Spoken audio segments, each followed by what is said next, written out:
नमस्कार, SBCN news में आपका स्वागत है। आपके साथ मैं हूं राशि। आइए खबरों की ओर बढ़ेंगे। पिकअप की टक्कर से घायल बाइक सवार युवक की इलाज के दौरान जिला चिकित्सालय में हुई मौत।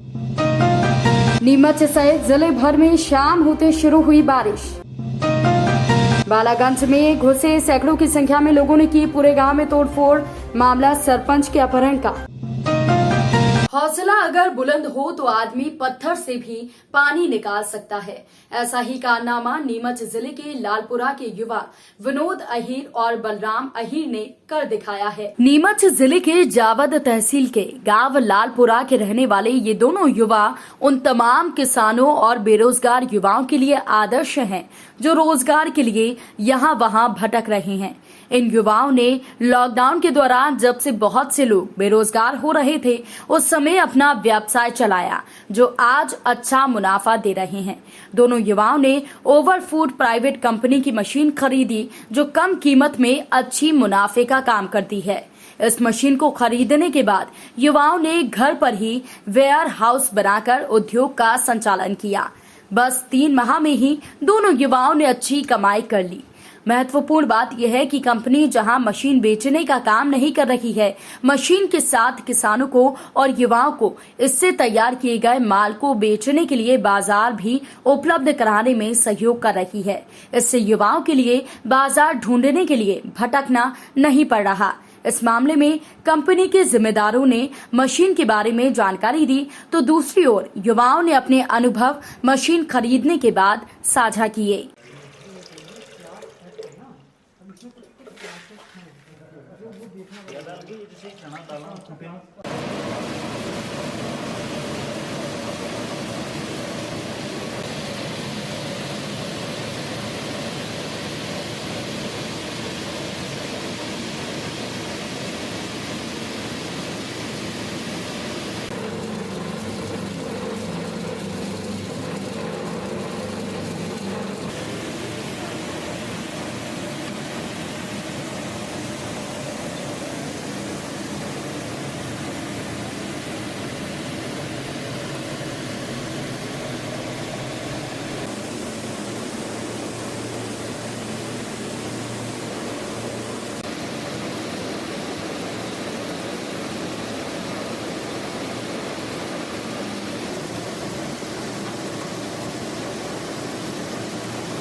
ये ग्रेडिंग मशीन है।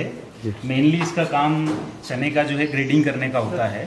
इसमें अपन जो चना खरीदते हैं किसानों से वो इसमें डालते हैं अपन, तो इससे इसके अंदर कुछ जो अलग अलग प्रकार की झालियाँ लगी हुई है उससे होते हुए 3 क्वालिटी बनती है इसमें। जो कचरा होता है वो मेनली यहाँ निकल जाता है अपने, इस प्रकार का कचरा जो कुछ छोटी टुकड़ी होती है वो सारा इसमें निकल जाता है। उसके बाद जो सेकंड क्वालिटी अपनी बनती है जिसमें कुछ छोटे चने या कुछ जो दाल होती है वो इस प्रकार इस जगह निकल जाती है। और जो मेन अपनी बढ़िया क्वालिटी बनानी होती है अपने को, वो इस प्रकार का चना जो बढ़िया क्वालिटी का होता है वो इस साइड निकल जाता है। और एक और जो है वो इसमें अगर कुछ मिट्टी वगैरह या कुछ डंकुली आती है तो वो इस साइड ये एक पंखा लगा हुआ है इसमें, इस साइड तो ये इसमें से खींच के अपने को इधर निकाल देता है। इसमें तो सारा कुछ मिट्टी वगैरह होता है या कुछ डंकुली वगैरह होती है वो इस प्रकार यहाँ इस साइड में अपने को निकाल के दे देता है। इस प्रकार का कचरा जो इस तरह से ये काम करता है। ये प्रोसेसिंग मशीन है जो दाल के लिए अपन करते हैं। ग्रेडिंग के बाद जो चना आता है अपने पास वो छिलके निकालने के लिए अपन प्रोसेस करते हैं। सबसे पहले इसमें अपन डालते हैं तो इसमें एक रोलर होता है, उसके माध्यम से जो चने का जो छिलका होता है वो निकल जाता है। वो इधर होके आता है, अपने को जो छिलका निकला हुआ जो मटेरियल है वो अपने को इधर मिल जाता है। और साथ में कुछ दाल अगर निकलती है तो इस प्रकार से अपने को कुछ जो टूट जाता है तो उसकी दाल अपने को इस प्रकार से मिल जाती है। और कुछ उसमें 50% जो है छिलका निकलता है, उसके बाद अपने को वही प्रोसेस दोबारा करनी पड़ती है। तो अपन दोबारा उसी को डाल के और 90% अपन छिलका निकाल के और फिर अपन एक छोटी सी प्रोसेस होती है जो पानी की प्रोसेस होती है। अपन इस प्रकार से इसमें पानी भर के और छोटी सी प्रोसेस के माध्यम से अपन इसमें पानी पॉलिशर मशीन है जो दाल को पॉलिश करने के लिए काम आती है। ये जो अपन दाल जो प्रोसेसिंग मशीन से दाल बन के इधर आती है अपन उसको पॉलिश करते हैं जो पैकिंग क्वालिटी बनाने के लिए। तो मेनली अपना काम ऐसे होता है जिसमें इसमें दाल अपन जो बना के लाते हैं इसमें डालते हैं। यहाँ से तो एक ये ब्लोअर लगा हुआ है इसमें, तो इसमें कुछ भी अगर अपने जो छिलका वगैरह जो दाल का होता है इस प्रकार का जो छिलका होता है वो निकालने के लिए अपन ये ब्लोअर लगा हुआ है। आगे अपन प्रोसेस करते हैं तो हल्का सा पानी के साथ प्रोसेस करते हैं ताकि इसमें कुछ अगर अपने धूल मिट्टी वगैरह अगर कुछ होती है तो वो अपन साफ़ कर सकते हैं उसमें से। और ये जो घूमती है ऐसे राउंड राउंड राउंड घूमेगी तो इसमें इस प्रकार से अंदर दाल चलेगी। इस रस्सी के माध्यम से दाल चलती जाएगी तो इसमें थोड़ा पॉलिश वगैरह और अच्छा हो जाएगा। और जो फाइनल प्रोडक्ट अपन निकालते हैं इस पॉलिशिंग के बाद जो पैकिंग क्वालिटी होती है अपने वो इस प्रकार से मिलती है अपने को। ये जो है अपनी पैकिंग क्वालिटी है। हमारी company our food private limited करीबन 11 राज्यों में भी किसानों के साथ काम कर रही है। Our food Madhya Pradesh state को हेड कर रहा हूँ। हमारी कंपनी किसानों को फूड प्रोसेसिंग मशीन प्रोवाइड करती है, खाद्य प्रसंस्करण मशीन प्रोवाइड करवाती है और उस माध्यम से किसान अपना माल बना के कंपनी को डायरेक्टली बेच सकता है। कंपनी के माध्यम से किसानों को 4 लाख रुपए का लोन दिलाया जाता है जिसमें 2.5 लाख रुपए की मशीन, 50,000 उनको शेड बनवाने के लिए दिया जाता है और 1 लाख उनको कच्चा माल खरीदने के लिए दिया जाता है। संपन्न किसान ये मशीन कैश पेमेंट के तरीके से भी खरीद सकते हैं, अपना कैश भुगतान करके भी खरीद सकते हैं। कंपनी किसान से 5 साल का एग्रीमेंट करती है। 5 साल कंपनी पूरा माल खरीदने का अनुबंध करती है। अगर कंपनी ऐसा नहीं करती है तो किसान एवं कंपनी कानूनी प्रक्रिया करने के लिए स्वतंत्र हैं। हमारी मशीनें अत्यधिक कुशल है। हमारी मशीनों से निकला हुआ माल बाज़ार में बेचने लायक उच्च क्वालिटी का है। हमारे किसानों को मशीन दिलवाने के बाद हमारी ऑपरेशंस टीम और मशीन टेक्नीशियन टीम वहां विज़िट करती है और देखती है कि पूरे प्रोसेस में हमारी क्वालिटी मेंटेन रहे। ट्रेनिंग प्रोवाइड करती है, कच्चा माल प्रोवाइड करती है और ट्रांसपोर्टेशन में भी मदद करती है। क्वालिटी मेंटेन रखने के लिए हम ये अनिश्चित करते हैं कि जो कच्चा खरीदा हुआ माल जो हम किसान को दिलवा रहे हैं उसकी पहले क्वालिटी टेस्ट होता है, फिर उसे प्रोसेस किया जाता है। उसके बाद जो प्रोसेस्ड माल है उसका भी क्वालिटी टेस्ट किया जाता है और हम उस प्रोसेस्ड माल को अपने ब्रांड के माध्यम से बेचते हैं। हमने ये मशीन लगाई है लालपुरा गांव में और फूड कंपनी से फेसबुक के माध्यम से हमने ख़रीदी है। और फूड कंपनी से काफ़ी अच्छी मशीन है और इससे हमें बहुत अच्छा फ़ायदा मिला है। हम लॉकडाउन में भी हमने घर पे बैठ के काम कर लिया है ताकि सारा सब तरफ बंद था तो भी हमारे लिए ये बहुत अच्छा मशीन और फूड कंपनी ने हमारे को धंधा मतलब ये सब बिजनेस बताया है। उन्होंने अच्छा प्रॉफिट दिया है। 2 महीने से हम उनसे जुड़े हुए हैं। काफ़ी ये अच्छा प्रॉफिट अपन को दे रही है और इसमें ये जो हमने 5 टन माल उनको दे दिया है कंपनी को, उससे अपने को भी अच्छा फ़ायदा मिला है। और एक तरह से देख सकते हैं अपन को ये छोटा दाल मिल समझ सकते हैं। एक अच्छा बिजनेस है, किसानों के लिए ज़्यादातर फ़ायदा अच्छा रहेगा। इसको जो चना खरीद के लिए भी अपन को कंपनी मटेरियल ख़रीदने के लिए पैसा दे रही है, उसमें कोई ये नहीं है। और थोड़े थोड़े दिन में अपने को ये जो हर महीने टैक्सी वो वहाँ से जो आदमी आते हैं मशीन को समझाने के लिए और वो अच्छा अपने को समझा के जाते हैं और कोई भी खराबी हो तो भी वो वहाँ से मिस्त्री को भेज देते हैं यहाँ पे। और कोई तकलीफ नहीं है इसमें। अच्छी कंपनी ने अच्छी ये अपने को मशीन अवेलेबल करवाई है, उससे किसान को बहुत ज़्यादा फ़ायदा है। इसमें किसान के लिए बहुत अच्छा ये एक बिजनेस मान सकते हैं अपना छोटा। गुरुवार सुबह प्राप्त जानकारी के अनुसार खोर गांव के नजदीक में पिकअप ने बाइक सवार युवक को टक्कर मार दी। हादसे में युवक मुकेश पिता पन्नालाल गंभीर रूप से घायल हो गया। एम्बुलेंस की मदद से युवक को नीमच जिला चिकित्सालय में इलाज के लिए लाया गया, जहां पर डॉक्टर ने उसे मृत घोषित कर दिया। रात में हादसा होने की वजह से युवक का सुबह पोस्टमार्टम किया गया और शव परिजनों को सौंपा गया। घटना रात की है। मृतक के पिता ने जानकारी देते हुए बताया कि युवक केलवा राजस्थान से घर आ रहा था। इसी दौरान अज्ञात पिकअप ने उसे खोर के नजदीक जोरदार टक्कर मार दी। वहीं पुलिस ने अज्ञात के खिलाफ मुकदमा दर्ज कर पिकअप वाहन चालक की तलाश शुरू कर दी है। मेरा बच्चा है और ये क्या है, वह केलवा काम करता है पाउडर प्लांट में, तो वो वहाँ से यहाँ आ रहा था राजस्थान से। तो यह खोर के पास में, खोर गांव में ये टन था, इसमें आके उसका एक्सीडेंट हो गया। तो ये शाम को 7 बजे की करीब बात है। तो उसने क्या है, ये उनका ससुर के सामने उसने बताया कि मेरे पिकअप वाला ठोक गया और पिकअप से मेरा एक्सीडेंट हो गया, ये बताया। और वहाँ रास्ते में तो बातें करते आ रहा था और यहाँ आके दम तोड़ दिया उसको। क्या नाम था उसका पूरा और उसके पिताजी का नाम? उसका नाम था मुकेश पिता पन्नालाल। नीमच शहर के साथ जिले में आज शाम होते ही बारिश का दौर शुरू हो गया। शहर के सभी इलाकों में जोरदार बारिश ने दस्तक दी और उमस भरी गर्मी से लोगों को राहत मिली। नीमच के कई स्थानों पर जल जमाव के हालात बन गए। ग्रामीण क्षेत्रों में बारिश से किसानों के चेहरे खिल उठे। दरअसल कई किसानों ने आज और बीते हुए कल में खेतों में बुवाई का काम शुरू कर दिया था। बारिश होने से उनको काफी राहत मिली है। आने वाले दिनों में बारिश का दौर जारी रहने की उम्मीद मौसम विभाग ने जताई है। रामपुरा क्षेत्र के ग्राम पंचायत डायली के सरपंच के अपहरण का मामला अब तूल पकड़ता ही जा रहा है। बुधवार को दोपहर में ग्राम डायली के सरपंच बद्रीलाल दायमा का कुछ लोगों के द्वारा मारपीट कर अपहरण कर लिया गया। वहीं गुरुवार को सुबह 11 बजे ग्राम डायली और आसपास के बंजारा समाज के लोगों के द्वारा गांव मनासा तहसील के बालागंज में लोग हजारों की संख्या में पहुंचे, लठबाजी और पत्थरबाजी की। इस घटना में 15 से ज्यादा लोग घायल हुए हैं, जिन्हें मनासा शासकीय अस्पताल में उपचार के लिए भेजा गया। घटना की जानकारी मिलते ही 5 थानों की पुलिस फोर्स मौके पर पहुंची और स्थिति पर काबू पाया। हालांकि अभी स्थिति सामान्य है। आपको बता दें कि घटना में करीब 12 बाइक, 2 ट्रैक्टर, 1 लोडिंग वाहन को नुकसान पहुंचा है। साथ ही सैकड़ों लोगों ने घरों में घुसकर तोड़फोड़ के साथ लूटपाट की है। घटना की जानकारी मिलते ही मनासा एसडीओपी संजीव कुमार मुले, मनासा तहसीलदार मनोहर लाल वर्मा मौके पर पहुंचे। ग्राम डायली के सरपंच बद्रीलाल दायमा आरोपियों की तलाश में पुलिस जगह जगह दबिश दे रही है, तो वहीं रामपुरा पुलिस ने नामजद आरोपियों के खिलाफ मारपीट और अपहरण का मामला दर्ज कर लिया।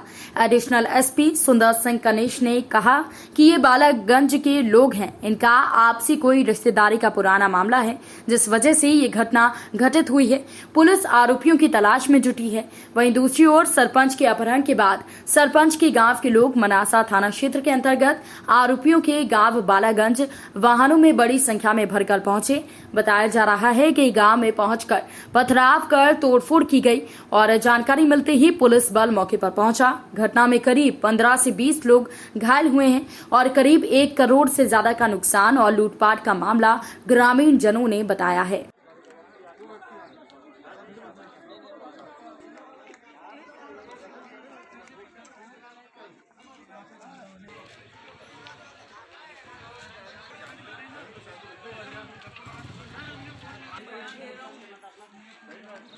गलत हो गया ना, अपने थाने फैर दर्ज करवाएंगे तो अपनी कार्रवाई होना ही, जो कि उनका होता तो विपक्षी पार्टी अपना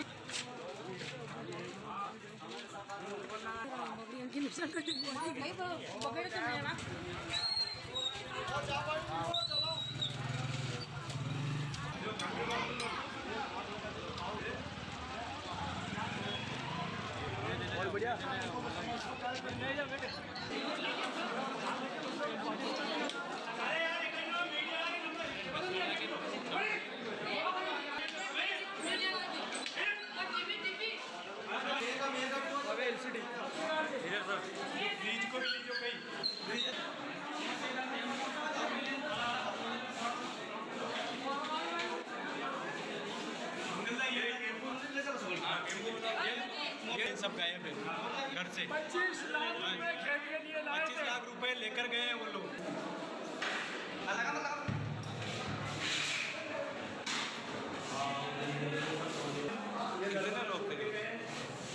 कितने लोग थे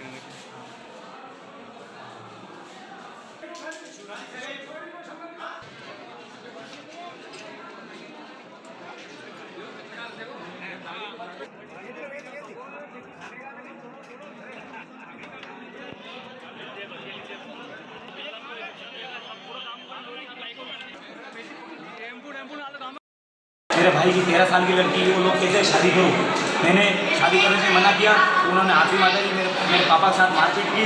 मारपीट करने के बाद मैंने भी उनके साथ मारपीट की, तो उन्होंने मेरे घर में आके तोड़-फोड़ किया। और मेरे खेत का सौदा पेटी था, मैंने पैसे ला के रख रखे थे 25 लाख रुपये, वो भी ले गए। और एक 16 तोले की कंटी और एक 21 तोले की कंटी ले गए। 10 लाख का मेरे घर में नुकसान किया। मेरी भैंस को भी ट्रैक्टर की फेट लगा दी और मेरे ट्रैक्टर का पूरा को तोड़ फोड़ रखा है, पूरा मकान तोड़ दिया। और ये पूरा मीडिया देख भी रहा है। और गांव में 10 लाख कम से कम 50 लाख का नुकसान गांव के अंदर किया है। टेम्पो फोड़ दिया, ट्रैक्टर फोड़ दिया, लोगों की मोटरसाइकिल फोड़ दी।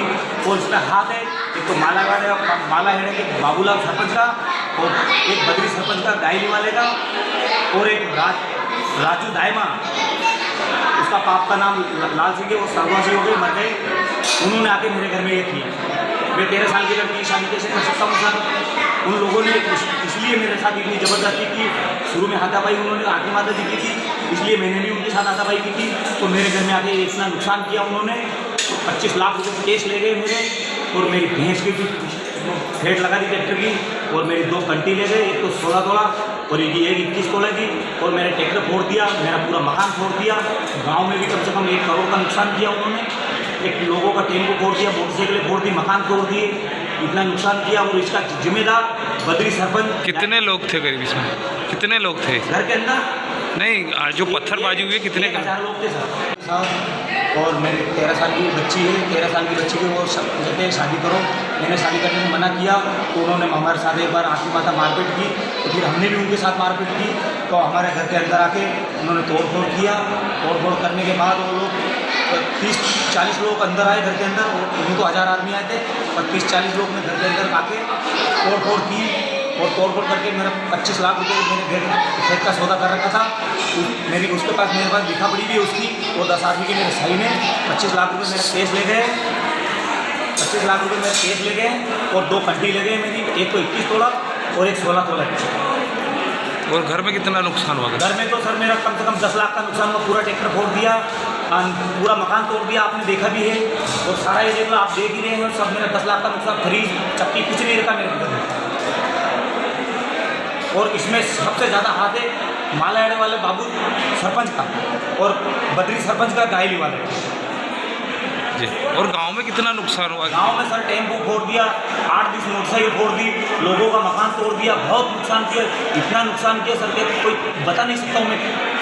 कम से कम 1 करोड़ के लगभग नुकसान किया हूँ। डायली के और मालेडा के लोग आके मेरे तीनों गाड़ी फोड़ दी। उनको झगड़ा था केशुराम से, केशुराम लाला से, डायली वाले दायमा, तूफान नैना, और ये अपना उदयलाल नैना दायमा डायली। उनके साथ में कम से कम 2000 लोग लेके आए, और उन्होंने पत्थरबाजी और लठ से हमारी तीनों गाड़ी भी कुल्हाड़ियों से फोड़ दी, और हम जान बचा के घर से भागे। तो मेरे घर से 4 किलो चांदी के जेवर और 150 ग्राम सोना, और तीनों गाड़ी फोड़ गए। और 2 भैंसों को भी पत्थर से भी मारा, 2 पत्थर डाले भैंसों से। और जो अफीम की खेती करते हैं उसमें से 2 कट्टे भी गायब हो गए सर। अफीम के पोस्ते के जो चौतरा के ना, वो 2 कट्टे भी गायब हो गए। करीब कितने लोग थे? लोग थे सर 2000 लोग। क्या है पूरा मालूम? आपसी विवाद था कि आपसी विवाद था? उनकी जो लड़की और उधर के लड़का है, इधर की लड़की थी, सगाई थी कुल मिला के, मंगनी। हाल शादी नहीं हुई थी। लड़की को पसंद नहीं है वो लड़का, वो शराबी पीता है, न ऐसे कुछ डंडीबाजी करता है। तो इन्होंने सिर्फ मंगनी की थी। उसके बाद ये लड़की शादी करना नहीं चाह रही है। तो ये अपने इसके हिसाब से ये जाने वो जाने, हमारे को कोई पता भी नहीं इस मामले में। बाकी मेरा घर था साइड में और गरीब घर है, वो पूरा तोड़ के गए और ताला तोड़ के 2 कट्टे भी ले गए। कितना नुकसान हुआ होगा? टोटल नुकसान 10 लाख का हो गया। पूरे गांव का या आपका ही? मेरा अकेले का।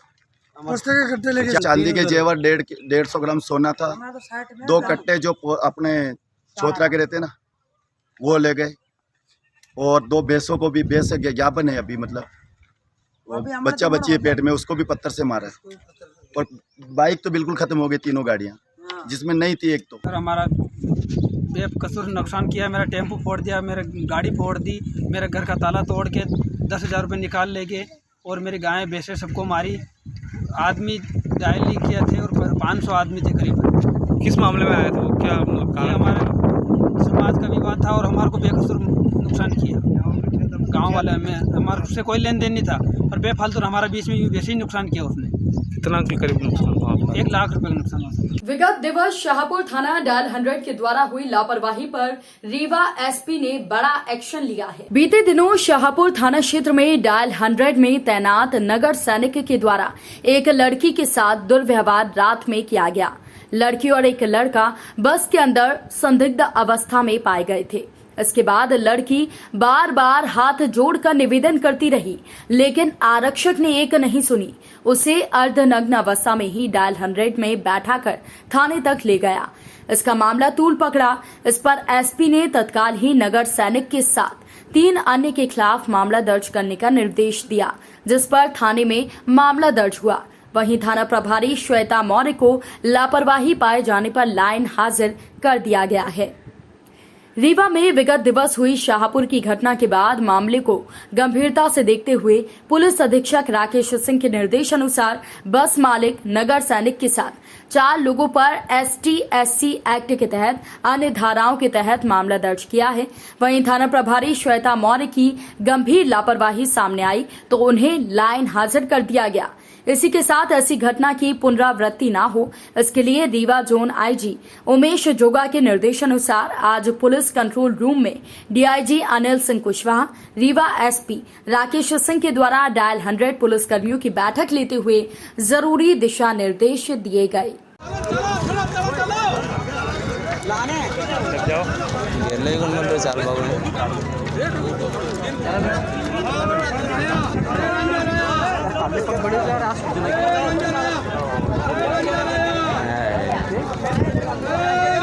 अरे पुलिस गेला, पुलिस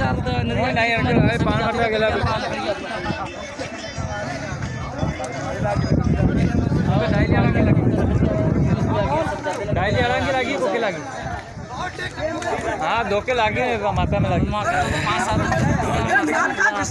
कौन अरे पहले पानी तो पी ले रहा मोटरसाइकिल जब भी ले गया ना 1 घंटे के बाद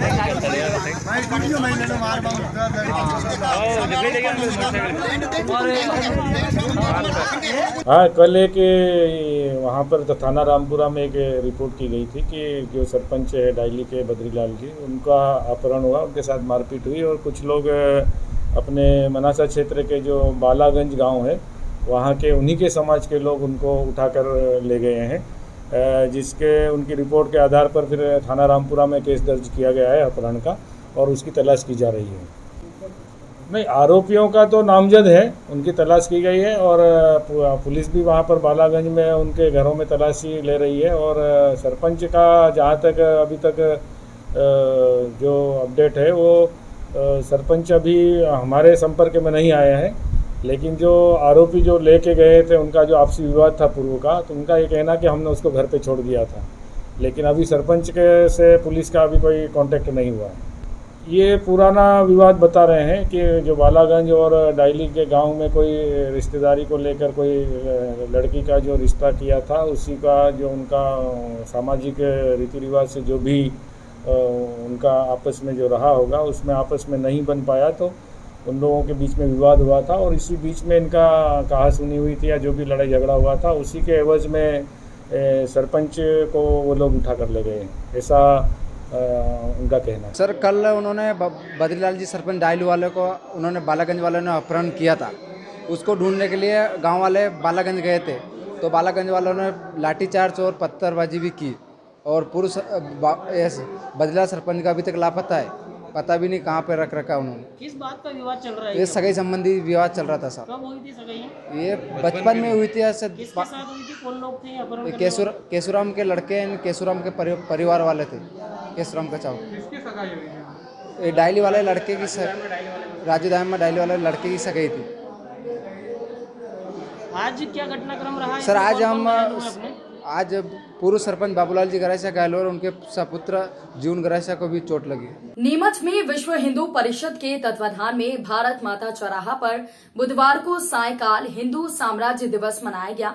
सबसे पहले छत्रपति शिवाजी महाराज के चित्र पर पुष्पांजलि अर्पित की गई। इसके बाद भारत माता की भव्य आरती की गई। कार्यक्रम में विश्व हिंदू परिषद के प्रांत अर्चक पुरोहित निर्मल देव नरेला ने संबोधित करते हुए कहा कि 6 जून 1674 को हिंदू साम्राज्य की स्थापना छत्रपति शिवाजी महाराज के द्वारा की गई और इस दिन पूरे हिंदुस्तान के लिए बड़ा गौरवमय माना जाता है। इसी दिन मुगलों को परास्त कर शिवाजी वापस लौटे थे और उनका सम्राट के रूप में राज्याभिषेक हुआ था। उसी दिन से प्रत्येक वर्ष छत्रपति शिवाजी महाराज के राज्याभिषेक दिवस के रूप में इसे मनाया जाता है। छत्रपति शिवाजी के जीवन से सीख लेने की प्रेरणा दी गई। इसमें कहा गया कि जो लोग देश और समाज के लिए कार्य करते हैं उन्हें कभी हार नहीं होती।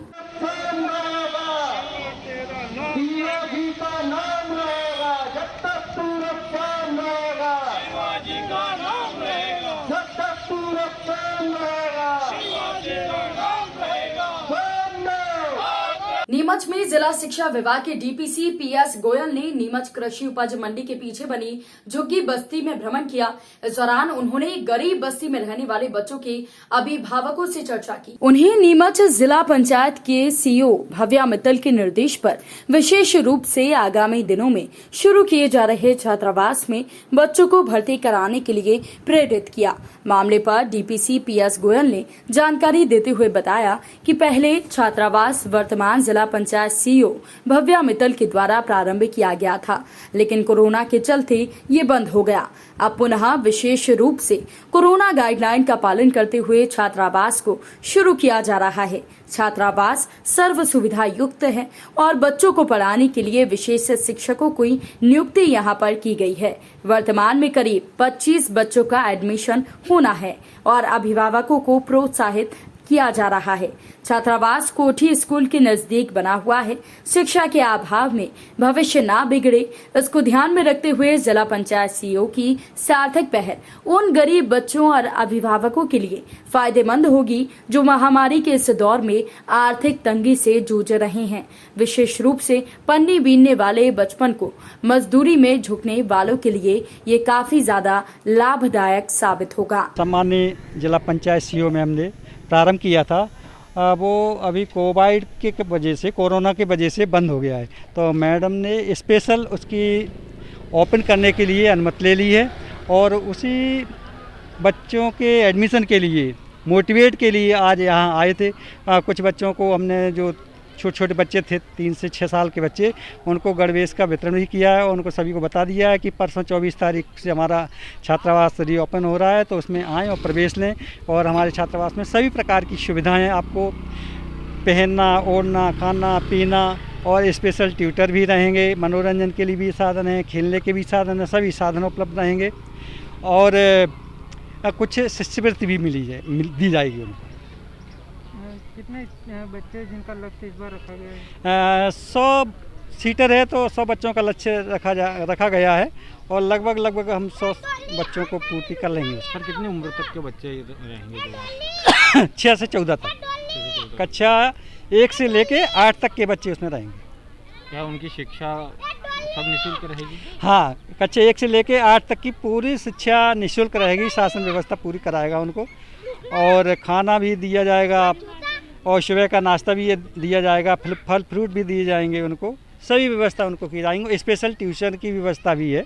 हमारे यहाँ विशेष प्रकार के टीचर आते हैं जो प्राइवेट स्कूल में पढ़ाते हैं, उनको हम बुलाकर उनसे स्पेशल कक्षाएं भी लगवाएंगे। नीमच उत्कृष्ट विद्यालय के प्राचार्य के बामड़िया ने जानकारी देते हुए कहा कि उत्कृष्ट विद्यालय में कक्षा 9वीं और 11वीं के लिए प्रवेश प्रारंभ कर दिया गया है। कक्षा 9वीं की 240 सीटों में से 216 को प्रवेश दिया जा चुका है। ये प्रवेश भोपाल से प्राप्त निर्देशों के अनुसार दिया गया है। वेटिंग लिस्ट जारी कर दी गई है। इसी तरह उत्कृष्ट विद्यालय की कक्षा 11वीं में प्रवेश के लिए विद्यार्थियों की कक्षा 10वीं के अर्धवार्षिक परीक्षा के अंकों के आधार पर प्रवेश देने का निर्णय लिया गया है। ये प्रवेश प्रक्रिया 25 जून तक चलेगी।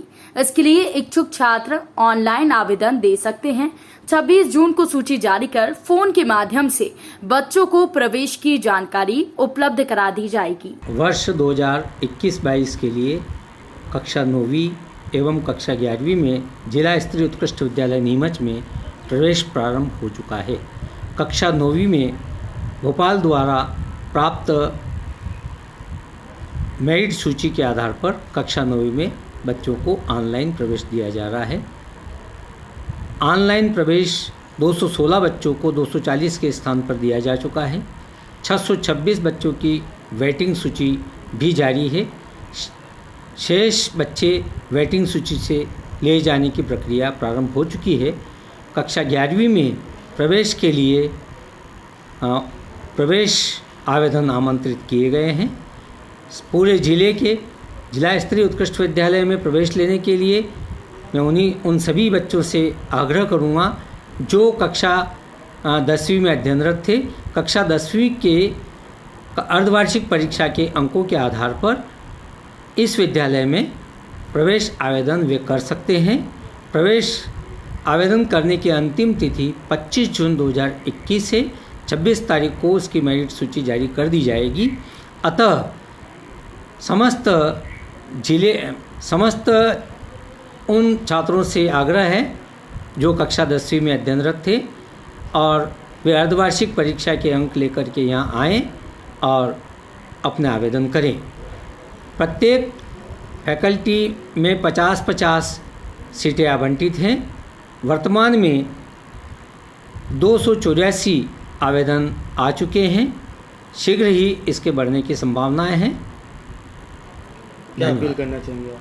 मैं सभी बच्चों से यही अपील करना चाहूँगा कि जिला स्तरीय उत्कृष्ट विद्यालय में एक कुशल शिक्षकों द्वारा अध्ययन के लिए आप अवश्य ही उत्कृष्ट विद्यालय में एडमिशन लें और शीघ्र से शीघ्र कक्षा 11वीं में आवेदन करें। नीमच में मंगलवार दोपहर बघाना थाना क्षेत्र के झांझरवाला गौशाला के समीप कार चालक ने साइड में खड़े बाइक सवार को टक्कर मार दी। इससे वो गंभीर रूप से घायल हो गया। सूचना पर थाने की डायल 100 के जवान रवि पांडे, पायलट सुनील नायक मौके पर पहुंचे। घायल व्यक्ति को 108 की मदद से अस्पताल पहुंचाया। बताया जा रहा है कि कराड़िया महाराज निवासी रमेश पिता बर्दी चंदे गायरी बाइक से जा रहा था।